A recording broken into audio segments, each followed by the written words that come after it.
Alright, so I want to talk about the Switch 2 reveal. This is the first new console that's Nintendo's made in quite a while, and I really enjoy thinking about like why design decisions are made in video game consoles, and how they can be reactionary and also how they can be unique, like what's innovating, what's new, what's old, that kind of thing. Especially when it comes to Nintendo, because they're very creative usually. And I think the Switch 2 is a perfect example of the Nintendo philosophy at work in a lot of ways, but also it's pretty flawed. So basically, Nintendo Switch 2 is about communication and community. It's kind of like a bit of a multiplayer kind of console. It has features like, a camera you can use to play multiplayer online with your friends and have a video of yourself in it. It has a microphone. It's like voice chat is finally a thing they're taking seriously. There's mouse-like precision, which would probably make, typing and, that kind of like PC style maintenance a lot easier.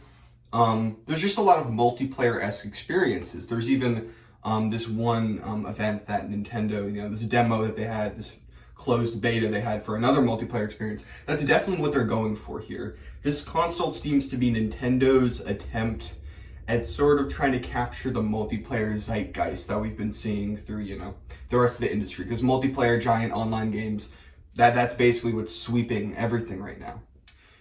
And the thing about this, which is most interesting, is that the camera, the microphone, and the mouse, these are all things that debatably, you could say the Wii U did as well.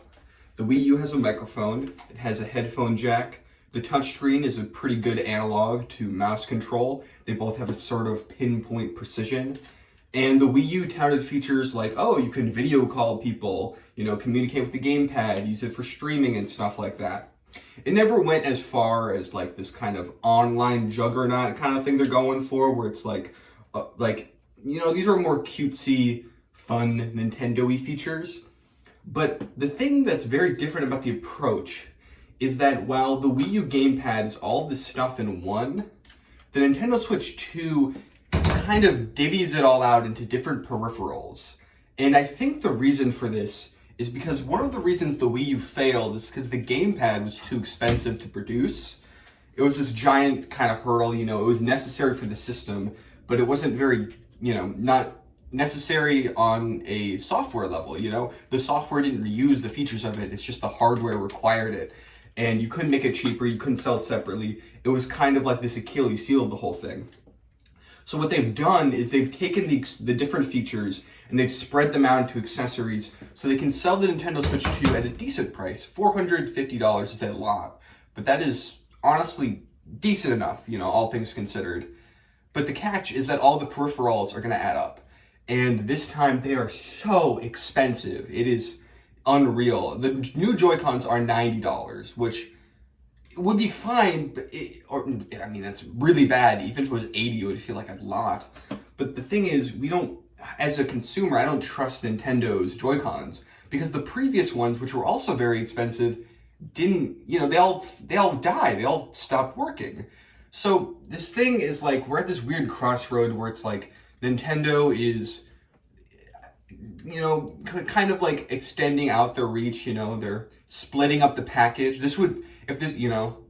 But also making it so like, I don't trust them as much anymore, which is a shame. It's really bad timing because if this was the year, the last generation or the generation before, I think I would trust Nintendo a lot more with these peripherals. But now, honestly, I'm going into it with a lot of skepticism. The other part of this that's kind of an inversion of the usual Nintendo strategy is the idea of new applications for their technology. The microphone, the camera, the mouse, these are all things that have existed for 10, 20, even 30 years, especially with PCs. These things have been around since the 90s. So why is it exciting here? Well, it's in a completely different context. Console games, using all of these at the same time, Nintendo's usual outsider thinking, that's what makes it special. And the cool thing about the withered technology approach is that usually these things they have time to develop them past, that original version, the pioneering one that was usually more expensive, more proprietary.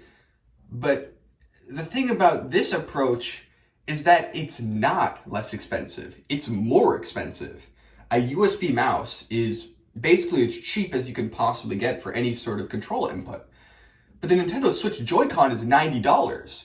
And it seems to be having a lot more, has so much random tech just put into it. So it just makes you wonder, like, okay, that it's kind of a mismatch almost, You're paying a lot of money for a technology that's old, but it's not making use of that oldness for anything unique. It's a really cool feature. It's honestly my favorite thing about the console is the mouse support, because that sort of input is a very Nintendo-y idea and feels like the natural extension of motion controls or a natural next step, just another plane of movement, another thing to work with. And I'm really excited, like, for different applications for this technology. Like, I first think of Pikmin, because it's like, mouse-based support is kind of like what real-time strategy games use on the PC, and Pikmin's a real-time strategy game, so I'm sure it won't be the direct control input, because that's kind of, Pikmin's entire identity is that it's a real-time strategy game on a console. But I'm curious how it will be implemented, because I'm sure that's the kind of thing that would get Miyamoto excited. These ideas are the kind of things that I feel like can kind of open these doors that Nintendo has shut. They say they don't have any new ideas for an F-Zero game. Well, this is a lot of new stuff to work with, and who knows, it could come together into something interesting. And I don't know, I'm very skeptical when it comes to Nintendo Switch 2. Another thing is that it feels like they're kind of taking the PlayStation 5 approach to things, where they know that they're on top right now, so they're basically just putting out a new platform that people will buy just because it's the new thing. People buy the PlayStation 5 not because there's compelling games, not because, there's like interesting features. They buy it because it's the next PlayStation, it's the better one. It has has better games technically, and it has a higher number. Like, that's literally it. In Nintendo Switch 2, PS5 also has its features. It has the DualSense, and it does have exclusive games coming out occasionally. The Nintendo Switch 2 is the exact same deal, where people will just purchase it because it's the better one. It's the new one. And that's kind of interesting, but also a bit scary, because unlike the PS5, which is mostly bought by hardcore people who just buy, the yearly games or whatever, Assassin's Creed, sports games, GTA, these kind of hardcore third-party titles, the Nintendo Switch 2, the market is families. And I don't really see a reason for families to buy a Nintendo Switch 2 over a Nintendo Switch 1. Because this console, it's more affordable, it's more accessible, and most of those games are going to be accessible to, to the younger audience. They already have them, they're already there. And the new offerings kind of feel like they're more towards like some sort of weird idealized audience of like young adults that honestly doesn't exist. It's like the roof party at the top of the original Nintendo Switch commercial. I'm sure something like that exists, but like this kind of idealized millennial youth version of it, it's kind of gives the ick. Like, I don't think that's real, but I'm sure it'll manifest in its own way. But I don't know if this is a good move. It feels like they're doing the Wii U again, but better, but also more held to the chest, Like, they're trying to go for the same ideas, but for different reasons, for more objective reasons, I guess. But they're not hitting the heart of of what's exciting about it, I guess. Like, I don't know. Like, besides the multiplayer features, I'm not really excited for Nintendo Switch 2. And I think a big reason for that is the software. It's just not compelling to me. The new Mario Kart game looks great. Mario Kart World, I like what they're going for with it. There's a lot of fun, cute things. It feels like they're taking the series forward, which is something I've been lacking, I feel like Nintendo is focused way too much on sequels and the same few IPs from the Wii U and 3DS era, just doing them again, or ports or whatever. And this feels like an actual extension of the mechanics into something completely different, which is exactly what I want for Nintendo. But the thing is, all this technology isn't being used on new games. I'm not really, I don't know. The new Donkey Kong 3D game looks cool, but it just doesn't, I guess there's no hook yet. And it's just, they're kind of making Donkey Kong into a new franchise when I just want them to make new games with new characters. I want new franchises. I want something unique, I'm so sick of the same legacy sequels And, just the same old content again. A big draw is, oh, GameCube games are back, which is great. They're finally cashing this card.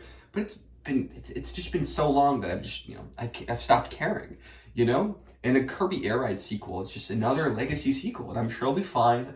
But I don't know. Like, everything is multiplayer based and everything is a legacy sequel. I just want new, innovative gameplay ideas that, test the limits that use these new mechanics they devised in ways that are more interesting than just, this is a legacy sequel, but with weird multiplayer features. So, yeah, that's basically my thoughts on Nintendo Switch 2. I wouldn't say I was disappointed because honestly, I've been out of video games for a while. I'm probably not going to buy this thing for a long time. And there were some really exciting parts about the reveal. I definitely gasped when the cow appeared in Mario Kart World, the meme moment, what I'm talking about, the meme. But I don't know, I'm trepidatiously excited. I think there's more things to be excited about here than there were in the Wii U reveal, because it's immediately apparent like why these features are appealing, at least in a broader sense. They look good in a commercial. Like, you can kind of get the idea like, oh, I'm in the game. Like, it's kind of a similar appeal to the Wii, where it's like mimicking, you can do it in real life and they do it in the game. But now it's literally, oh, you're in the game, And of course that's been done before, but not in a modern context with, the amount of development time and support of this kind of thing. Because that's another thing, because these features have existed, especially the iToy and like the kind of the camera features of that. But this is probably the first time these features will be used in a very like out there kind of like, there's a lot of support. The iToy is a gimmick. This is more of a core part of Nintendo's business and like what they're going to try to do. And I don't know, there's definitely more that can be said, but those are the things I was mainly thinking about. Yeah. Oh, and the game boxes are freaking ugly. Jesus Christ. Oh my God. Like, oh, the banner, I don't know what they could have done to make them look different. In the 3DS, they moved the logo to different sides of the box, which did the job enough, I guess. It's kind of interesting because the DS versus the 3DS, it's immediately apparent which one's the newer game. But for Nintendo Switch 2, I guess they didn't do that because they can't make the box thinner. They could have made it taller, but, that would have been kind of annoying. They made a different color, which is similar to PS5. Once again, another parallel I see to PS5. But having the banner be all the way with the logo being so small and just all being red, and most of these box arts just have so much random text that's just specify basically just saying, don't buy this, don't buy this. It's really disappointing. God, the prices, man. I think they're fine in a vacuum if you think about how much love and time has been put into these games. But in comparison to what's been going on and along with how it seems like they're trying to just nickel and dime the consumers with all these additional purchases, it really feels exploitative. I'm going to be honest. It feels like they know they're on top right now and, they're not going to sell this thing at a loss because it's Nintendo. They don't do that, or at least they don't do that anymore. So yeah, I don't know. That's all there is for that's all there is for me to say. If Pikmin gets an upgrade, I might change my tune. I would love more Pikmin. Oh my God, Pikmin 3 Deluxe. If they upgraded 4K, that would be the most beautiful game. 120 FPS. I don't even know if that would add to the gameplay. It would just look fucking gorgeous. Please, Pikmin 3 Deluxe. Do it, Nintendo. That's all.